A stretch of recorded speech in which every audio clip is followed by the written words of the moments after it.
ఓం నమో వెంకటేశాయ. తిరుచానూరు శ్రీ పద్మావతి అమ్మవారి ఆలయంలో సెప్టెంబర్ 16వ తేదీ నుండి 18వ తేదీ వరకు 3 రోజుల పాటు పవిత్రోత్సవాలు జరగనున్నాయి.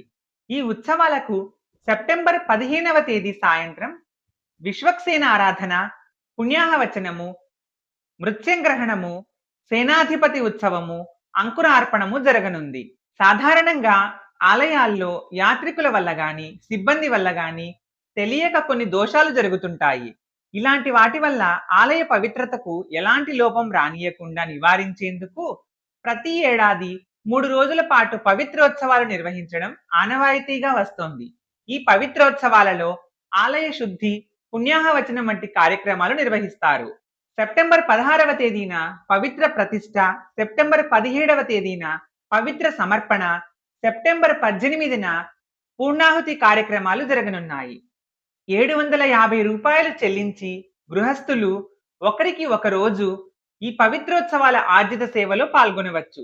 అలా పాల్గొన్న గృహస్థులకు 2 లడ్డూలు, 2 వడలు బహుమానంగా అందజేస్తారు. తిరుచానూరు పద్మావతి ఆలయంలో పవిత్రోత్సవాల సందర్భంగా సెప్టెంబర్ 10వ తేదీన కోయిల్ ఆళ్వార్ తిరుమంజనం, సెప్టెంబర్ 15వ తేదీన అంకురార్పణ సందర్భంగా కళ్యాణోత్సవం, ఊంజల్ సేవ, సెప్టెంబర్ 16వ తేదీ అష్టదళ పాద పద్మారాధన సేవలను రద్దు చేశారు. అదే విధంగా సెప్టెంబర్ 16, 17, 18వ తేదీలలో కళ్యాణోత్సవం, బ్రేక్ దర్శనం, వేద ఆశీర్వచనం, కుంకుమ అర్చన, ఊంజల్ సేవను తిరుమల తిరుపతి దేవస్థానం రద్దు చేసింది.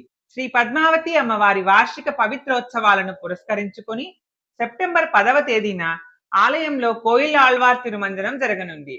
ఉదయం సుప్రభాతంతో అమ్మవారిని మేల్కొలిపి సహస్రనామార్చన, శుద్ధి నిర్వహిస్తారు. అనంతరం ఉదయం 7 గంటల నుండి 9 గంటల 30 నిమిషాల వరకు కోయిల్ ఆళ్వార్ తిరుమంజనం జరగనుంది.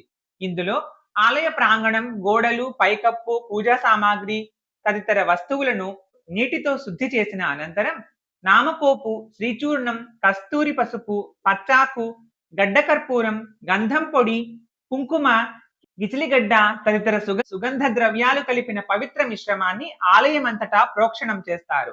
అనంతరం భక్తులను ఉదయం 10 గంటల నుండి సర్వదర్శనానికి అనుమతిస్తారు. ఇలాంటి మరిన్ని అప్డేట్స్ కోసం ఈ ఛానల్ ని సబ్స్క్రైబ్ చేయండి.